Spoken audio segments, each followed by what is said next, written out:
Hello दोस्तों, next question है problem 3.6। इसमें कह रहा है the first ionization enthalpy values of the third period element sodium, magnesium and silicon are respectively 496, 737 and 786 kilojoule per mole. Predict whether the first ionization enthalpy values for aluminium will be more close to 575 और 760 kilojoule per mole. Justify your answer. ठीक है, तो दोस्तों सबसे पहले तो ये बताओ what is the ionisation enthalpy किसे कहते हैं। ठीक है, आयोनाइजेशन एंथैल्पी किसे कहते हैं, मतलब एक गैसियस आइसोलेटेड कोई गैसियस एटम है ना, आइसोलेटेड गैसियस एटम से इलेक्ट्रॉन निकालने में कितनी अमाउंट ऑफ एनर्जी रिक्वायर्ड होती है उसको कहते हैं आयोनाइजेशन एंथैल्पी। क्लियर?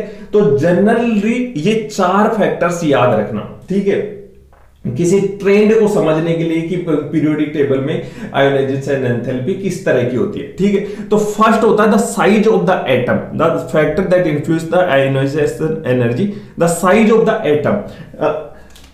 एटम की साइज इंक्रीज होने पर, एटम की साइज इंक्रीज होने पर जनरली आयोनाइजेशन एंथैल्पी क्या होती है, डिक्रीज होती है। तो हम ऐसे देखते हैं, ये जो पीरियोडिक टेबल में हम ग्रुप में टॉप टू बॉटम जाने पर आयोनाइजेशन एंथैल्पी क्या होती है, डिक्रीज होती है। क्लियर हो? ठीक है, the size of the atom, और इधर जाने पे इधर साइज डिक्रीज होती है। ठीक है, तो क्या होता है, आयोनाइजेशन एंथैल्पी क्या होती है, इंक्रीज होती है। मतलब साइज बढ़ेगी तो इजीली रिमूव करना इजीली होगा ना, तो आयोनाइजेशन एंथैल्पी क्या होगी, डिक्रीज होगी। और अगर साइज छोटी है तो उससे इलेक्ट्रॉन निकालना बहुत कठिन सा हो जाएगा, तो उसमें क्या होता है कि आयोनाइजेशन एंथैल्पी इंक्रीज होती है। समझ में आया? ठीक है, और वैसे भी देखो इधर भी जाओगे ना तो एक चार सेल सेम है, आउटर मोस्ट सेल सेम है। ठीक है, लेकिन चार्ज बढ़ता जाएगा न्यूक्लियर चार्ज। ठीक है, अब देखो पहले तो ये बताओ, जैसे मान लो ये कोई एटम है, एटम में ये न्यूक्लियस है, प्रोटॉन और न्यूट्रॉन्स होंगे। ठीक है, अब यहां पे ये इलेक्ट्रॉन्स रिवॉल्व कर रहे हैं। ठीक है, ऑर्बिट्स में रिवॉल्व कर रहे हैं। ठीक है, तो देखो इसको जो अट्रैक्शन होता है, मतलब ये अट्रैक्शन से ही तो बंधे हुए होते हैं, मतलब ये पॉजिटिव ये नेगेटिव। ठीक है, तो इलेक्ट्रोस्टैटिक अट्रैक्शन के कारण ये बंधे होते हैं न्यूक्लियस के से। ठीक है, तो देखो चार्ज ऑन द न्यूक्लियस, दूसरा एक ये भी याद रखना, चार्ज ऑन द न्यूक्लियस मतलब जैसे एक कैटायन है, मतलब एक इलेक्ट्रॉन निकाल लिया, जैसे ये इलेक्ट्रॉन निकाल लिया। ठीक है, तो फिर दूसरा इलेक्ट्रॉन निकालने में ये तो देखो इलेक्ट्रॉन कम हो गए। ठीक है, तो यहां पे चार्ज इफेक्टिव न्यूक्लियर चार्ज बढ़ गया ना, तो उससे क्या होता है, और भी अमाउंट ऑफ एनर्जी रिक्वायर्ड होती है। ठीक है, थर्ड देखो, how effective the inner electron shell screen the nuclear charge. देखो यहां पे पॉजिटिव ये इलेक्ट्रॉन, ठीक है, तो यहां पे इलेक्ट्रॉन जैसे फर्स्ट सेल हुई, सेकंड सेल हुई, थर्ड सेल हुई। ठीक है, तो इसमें क्या करेगा कि जैसे इस सेकंड सेल में भी इलेक्ट्रॉन्स होते हैं, तो वो इसके इफेक्टिव शिल्डिंग हो जाती है। शिल्डिंग मतलब इसको कवर अप कर लेंगे। ठीक है, तो इसको निकालना इजी हो जाएगा ना।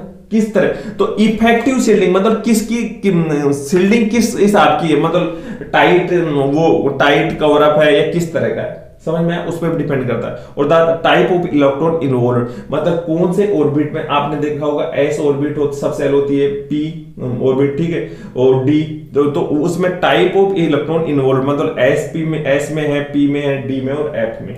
क्लियर? ठीक है, तो मैंने बोला जनरली यहां से देखो पीरियोडिक टेबल में लेफ्ट टू राइट जाने पर क्या होता है, इंक्रीज होती है आयोनाइजेशन एनर्जी। ठीक है, एंथैल्पी।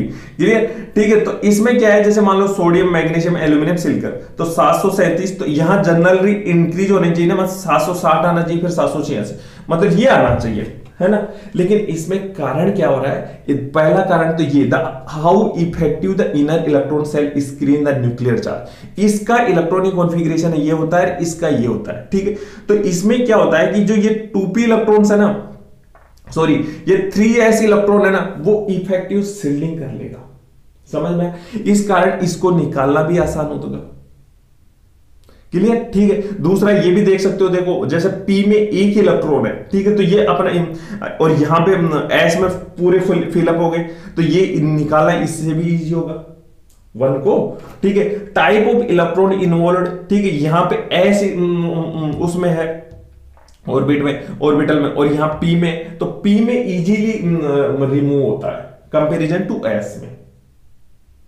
समझ में आया? ठीक है, तो इसी कारण क्या होगा कि ये 760 ना हो कि ये होगा इसका। क्लियर? और ये इसी में नहीं है, ये इसी में नहीं है, ये जो सारा ग्रुप 13 के एलिमेंट्स है ना, वो कंपैरिजन टू इनकी आयोनाइजेशन अंतर कंपैरिजन टू लो होती इस वाले से। समझ में आया? ठीक है।